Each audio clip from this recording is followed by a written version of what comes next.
Hi dear students, कैसे हो आप सभी। अगर मैं रिलेशन एंड फंक्शन वाले चैप्टर की बात करता हूं तो इससे पहले वाले वीडियो लेक्चर में मैंने आपको रिलेशन फंक्शन के बारे में समझाया था। मैंने आपको समझाया था कि रिलेशन क्या होता है, सबसे पहले बताया था सेट क्या होता है, फिर समझाया था कार्टेशियन प्रोडक्ट क्या होती है, फिर समझाया था रिलेशन क्या होता है, फिर समझाया था नंबर ऑफ रिलेशन क्या होता है, उसके बाद मैंने आपको समझाया था डोमेन क्या होता है एंड रेंज क्या होता है। इतना सब करने के बाद मैंने अपना वीडियो लेक्चर ऑफ कर दिया था और आपसे कहा था नेक्स्ट वीडियो में मैं आपको एक्सरसाइज के क्वेश्चन कराऊंगा। कराने को बहुत सारा सिस्टम इसमें है, लेकिन मैं अगर 11th स्टैंडर्ड की बात करता हूं तो 11th स्टैंडर्ड में पहले वाली एक्सरसाइज में कितनी जितनी थ्योरी दी गई है उससे ज्यादा कहीं मैंने आपको टीच करा दी है। अब आपकी एक्सरसाइज के क्वेश्चनों के बारे में बात करते हैं। जैसे कि मुझे पहला ही क्वेश्चन दिया गया है, if x by 3 plus 1 comma y minus 2 by 3 equal 5 by 3 equal comma 1 by 3 find x and y। मुझसे x और y की वैल्यू मांगी गई है। जरा ध्यान से देखिएगा डियर स्टूडेंट्स, इस तरह की ब्रैकेट को मैंने आपको क्या बताया था। इस तरह के ब्रैकेट में मैंने आपसे कहा था कि ये ऑर्डर पेयर होते हैं। क्या होते हैं डियर स्टूडेंट्स? Order pair. अगर ऑर्डर पेयर आपको दिए गए हैं तो उन दोनों की हम कंपेयर कर सकते हैं। देखो यहां ऑर्डर पेयर में पहले वाली वैल्यू है x बाई 3 प्लस 1 और यहां पहले वाली वैल्यू है 5 बाई 3। तो आप लिखेंगे compare on both side, compare on both side. जब आप दोनों तरफ कंपेयर करेंगे, कंपेयर करके पहले वाली वैल्यू को इस पहले वाली वैल्यू को पहले वाली वैल्यू के इक्वल रख सकते हैं। तो x बाई 3 प्लस 1 इक्वल आ जाएगा 5 बाई 3। 1 को इधर लेके जाइएगा, x बाई 3 इक्वल आ जाएगा 5 by 3 minus 1। x by 3 equal to 1 के नीचे 1 मान लीजिए, 3 एलसीएम आ जाएगा, 3 1 का एलसीएम 3 आ जाएगा। 3 से 3 को डिवाइड करेंगे 1 आएगा, 1 के 5 में मल्टीप्लाई 5 माइनस 3 से 1 को डिवाइड, मतलब 1 से 3 को डिवाइड 3 की 1 में मल्टीप्लाई 3 आ जाएगा। अब 3 से 3 कैंसिल आउट, x इक्वल 5 में से 3 गया 2 आ जाएगा। ये आ चुकी है मेरे पास x की वैल्यू। ये मैंने एक तरह से एब्सिसा को, ये एब्सिसा होता है, ये ऑर्डिनेट होता है, एब्सिसा को एब्सिसा के इक्वल रखा था। अब आप रखिए ऑर्डिनेट को ऑर्डिनेट के इक्वल, ऑर्डिनेट को ऑर्डिनेट के इक्वल जब आप रखेंगे तो इधर क्या मिलने वाला है, y माइनस 2 बाई 3। देखो y माइनस 2 बाई 3 है कि नहीं, उधर क्या है 1 बाई 3। बिल्कुल सिमिलरली आप इसको ऐसे सोल्व करें। सबसे पहले 2 बाई 3 को यहां से उठाएं, 1 बाई 3 के पीछे लेके जाएं तो यहां ये नेगेटिव नजर आ रहा है, उधर पॉजिटिव हो जाएगा। तो y इक्वल आ जाएगा 1 बाई 3, जैसे इसको उधर लेके गए plus 2 by 3। y equal 3 LCM आ जाएगा, 3 से 3 को डिवाइड 1 प्लस 3 से 3 को डिवाइड 1, 1 के 2 में मल्टीप्लाई, y इक्वल 1 प्लस 2 अर्थात 3 बाई 3। इससे कैंसिल 1, तो y की वैल्यू क्या निकल करके आई 1। x और y मुझे फाइंड करने थे जो मेरे आ चुके हैं। एक बार और बहुत जल्दी जल्दी से, पहले वाली वैल्यू को पहले वाली वैल्यू के इक्वल रखेंगे, ऐसा करके x की वैल्यू आ जाएगी।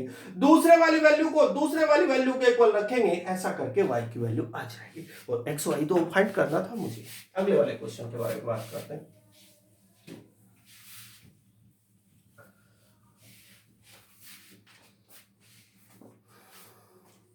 क्वेश्चन नंबर 2 में आपको कहा गया, क्वेश्चन नंबर 2 में कहा गया if A set A has 3 element, set ए है और उसमें जो एलिमेंट है टोटल 3 है, तो इसको लिखने का तरीका होता है नंबर ऑफ सेट ए, यानी कि number of element of set A equal 3। इसको आप मीनिंग ये हुआ कि जिस सेट ए में टोटल एलिमेंट है उनके जो नंबर है वो 3 है।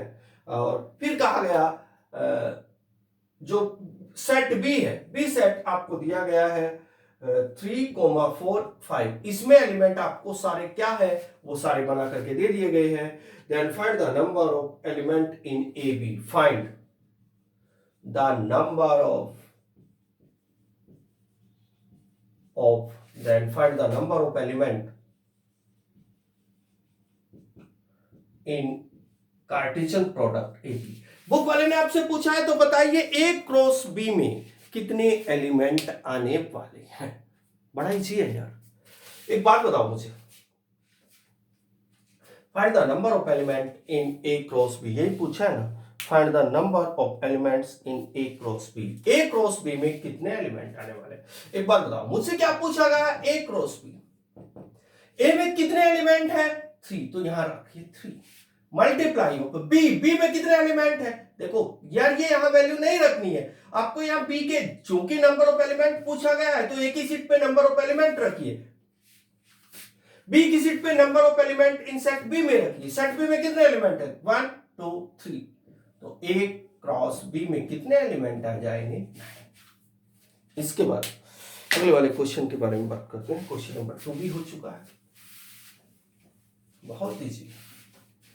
अगर मैं क्वेश्चन नंबर 3 की बात करता हूं, 3 में क्या कहा गया है, बड़ा ध्यान से देखिएगा। क्वेश्चन नंबर 3 में आपको कहा गया है इफ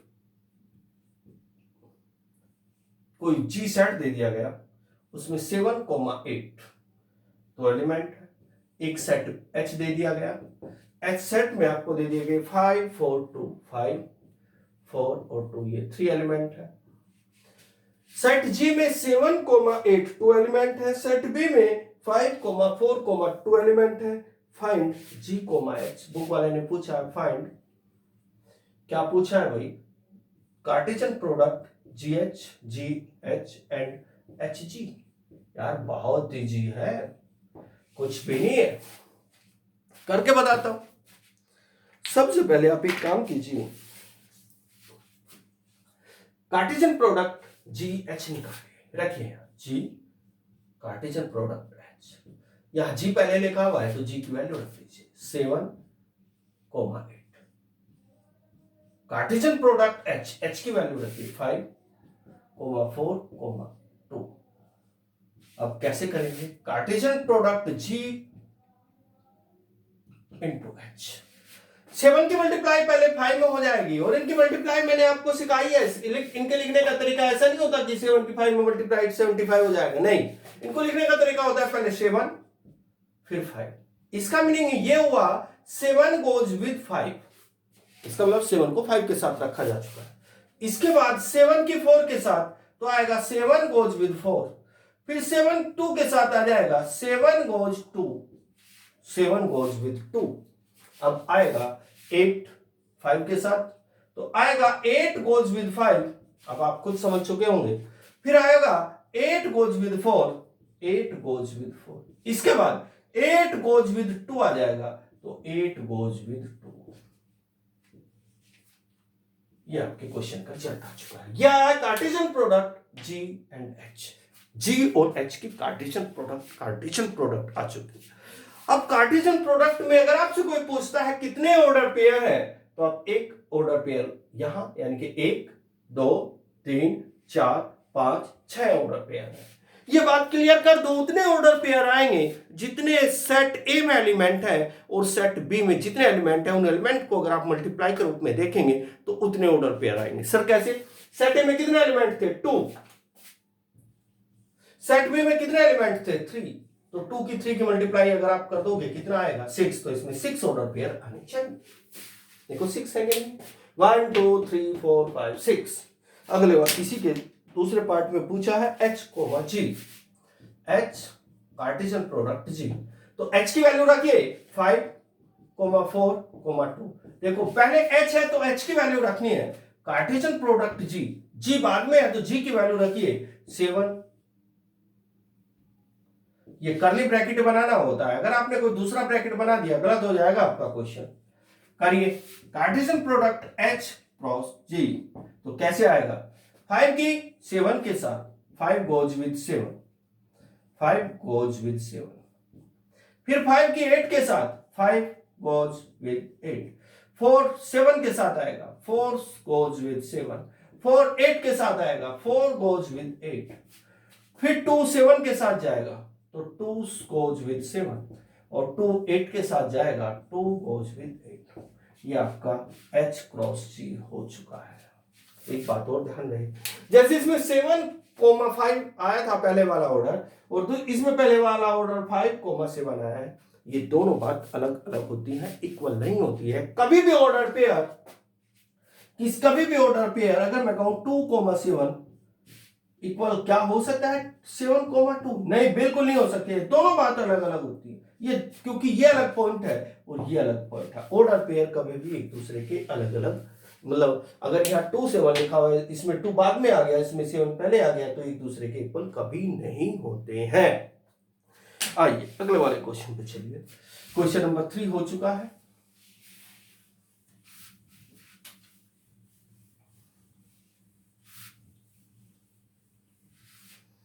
इसके बाद dear students question number 4 statement का है। बहुत इजी क्वेश्चन है, खुद पढ़ के देखना। थोड़ी में चीज मैंने आपको पढ़ाई है। ट्रू और फॉल्स वाला क्वेश्चन है। क्वेश्चन नंबर 5 के बारे में बात करते हैं। क्वेश्चन नंबर 5 में आपको क्या कह दिया गया इसके बारे में सोचते हैं। 5 में कहा गया इफ ए इक्वल आपको दे दिया गया -1 और 1, ए इक्वल -1 और 1। फाइंड, बहुत बढ़िया क्वेश्चन, फाइंड कार्टेशियन प्रोडक्ट ए क्रॉस ए, यानी कि ए की 3 बार मल्टीप्लाई करनी है। कितनी बार डियर स्टूडेंट्स? 3 बार। पढ़ाई जी कुछ भी नहीं यार, करो तो सही। पहले आप 2 बार रिजल्ट 2 बार मल्टीप्लाई कर कार्टेशियन प्रोडक्ट ए क्रॉस ए की वैल्यू रखें -1, 1। कार्टेशियन प्रोडक्ट फिर दोबारा से ए की वैल्यू रखें -1, 1। क्या आ जाएगा? कार्टेशियन प्रोडक्ट ए क्रॉस ए, -1 की मल्टीप्लाई -1 के साथ कैसे लिखेंगे? -1, -1 की मल्टीप्लाई 1 के साथ -1, 1। फिर 1 की -1 के साथ 1, -1। फिर 1 की 1 के साथ 1, 1। देखो कैसे कैसे, जरा ध्यान से देखिएगा। -1 की -1 के साथ ये वाला ऑर्डर पेयर आएगा, -1 की 1 के साथ ये वाला ऑर्डर पेयर आएगा, 1 की -1 के साथ ये वाला ऑर्डर पेयर आएगा, 1 की 1 के साथ ये वाला ऑर्डर पेयर आएगा। इस तरह मेरे पास ये कार्टेशियन प्रोडक्ट ए इंटू ए आ चुका है। लेकिन मुझसे तो 3 बार मांगा गया था, तो मैंने 3 बार लिख लिया। अब जरा ध्यान से देखना, इस वाले कार्टेशियन प्रोडक्ट के स्थान पर ये वाली वैल्यू आ जाएगी -1, 1 ऑर्डर पेयर, -1, 1, फिर 1, -1, फिर 1, 1। ये किसकी वैल्यू आई? Cartesian product A into A की। अब इंटू ए क्या आया? ए की वैल्यू रखिए यहां से उठा करके -1, ब्रैकेट का ध्यान रखना है। जो ब्रैकेट अगर आपके पास ऑर्डर पेयर है तो छोटे वाला ब्रैकेट लगाएंगे, सेट है तो बड़े वाला इस तरह का। तो कुल मिला के कार्टेशियन प्रोडक्ट ए इंटू ए क्या करके आएगा? ये वाला पूरा ऑर्डर पेयर पहले -1 के साथ बैठेगा। ध्यान से देखना, -1, 1, फिर इसके साथ ये -1 आ जाएगा। इस तरह का ऑर्डर पेयर लगेगा। अब यही ऑर्डर पेयर इस 1 के साथ जाएगा तो क्या आएगा? -1, 1, फिर ये 1, फिर ये ही इस वाला ऑर्डर पहले इसके साथ गया तो ये रिजल्ट आया, ये वाला ऑर्डर पेयर इस 1 के साथ गया तो ये रिजल्ट आया। इसकी बारी इसके साथ आएगी। यहां से देखो, -1 इंटू 1, -1, 1 और फिर -1। इनका सीरियल का ध्यान रखना है। अगर आपने सीरियल का ध्यान नहीं रखा तो आपका क्वेश्चन रॉन्ग हो जाएगा। अब आपके पास इसकी बारी इसके साथ आ चुकी है। जब इसकी बारी इसके साथ आएगी, ये 1 है केवल, -1, 1 और 1 है। इसकी बारी इसके साथ आई तो ये वाला ऑर्डर पेयर बना, इसकी बारी इसके साथ आई तो ये वाला बना, इसकी बारी इसके साथ आई तो ये वाला बना, इसकी बारी इसके साथ आई तो ये वाला। अब इसकी बारी इसके साथ आएगी, यहां लिखा हूं -1, ये वाला देखो 1, -1 इसके साथ पहले वाला एलिमेंट -1, ऐसे करके। इसके बाद इसकी बारी इसके साथ आएगी 1, -1 और 1। अब इसकी बारी इसके साथ आएगी 1, 1 और -1। इसके बाद इसकी बारी इसके साथ आएगी 1, 1 और 1। इस तरह मेरे पास 3 सेट की मल्टीप्लाई के पास जो रिजल्ट आया है वो ये है। बड़ा इजी था। ए मुझे ये दिया गया था, फाइंड ए क्रॉस ए, यानी कि कार्टेशियन प्रोडक्ट 3 सेट की पूछी गई थी। तो मैंने क्या किया, पहले 2 की फाइंड की। अच्छा, जो 2 सेट की कार्टेशियन प्रोडक्ट मेरे पास आई उसकी तीसरे वाले सेट के साथ मल्टीप्लाई, यहां 2 की रखी, इन दोनों की एक साथ इंटू तीसरे वाला। ये पहले वाला ऑर्डर पेयर पहले -1 के साथ जाएगा, ये आएगा। ये वाला ऑर्डर पेयर इसके साथ जाएगा, ये रिजल्ट आएगा। फिर ये वाला ऑर्डर पेयर इस -1 के साथ जाएगा, ये वाला इसके साथ जाएगा, ये फिर ये वाला इसके साथ जाएगा, ये वाला इसके साथ बाद वाले के साथ जाएगा, ये वाला इसके साथ जाएगा, ये वाला इसके साथ जाएगा। This is answer. कितने क्वेश्चन हो चुके हैं डियर स्टूडेंट्स? 5 हो चुके हैं।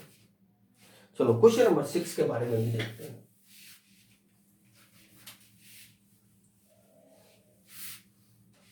चलो क्वेश्चन नंबर 6 के बारे में सोचते हैं। क्वेश्चन नंबर 6 क्या कहता है? 6 में कहा गया है if Cartesian product A B is equal, आपको दो सेट की कार्टेशियन प्रोडक्ट दे दी गई, ए एक्स, फिर होता है दिया गया है A Y A X A Y, B X B Y B X और बी वाई। बुक वाले ने क्या पूछा है आपसे? बुक वाले ने पूछा है find set A and set B. Set A और सेट बी की वैल्यू के बारे में पूछा है। फाइंड सेट ए और बी। ए और बी दो सेट की वैल्यू पूछी है, बहुत ही अच्छी है। देखिए जब हम किन्हीं दो सेट की मल्टीप्लाई करते हैं तो ऑर्डर पेयर निकल के आते हैं। उन ऑर्डर पेयर में जो एब्सिसा की वैल्यू होती है, जो पहले वाली वैल्यू होती है वो सेट ए की होती है, और जो बाद वाली वैल्यू होती है वो सेट बी की होती है। अब ध्यान से देखिए, अगर मैं कहूं सेट ए की वैल्यू क्या है, तो सेट ए की वैल्यू कार्टेशियन प्रोडक्ट में के पास जो ऑर्डर पेयर निकल के आती है उसमें पहले वाली वैल्यू सेट ए की होती है। तो पहले वाली वैल्यू एक तो ए है, दूसरे में ए दोबारा नहीं लिखेंगे, एक बार लिख चुके हैं, दोबारा नहीं आएगा। बी और देखेंगे, फिर बी दोबारा नहीं लिखेंगे, आगे आएगा ही नहीं। तो इसका मतलब सेट ए की वैल्यू ए कोमा बी है।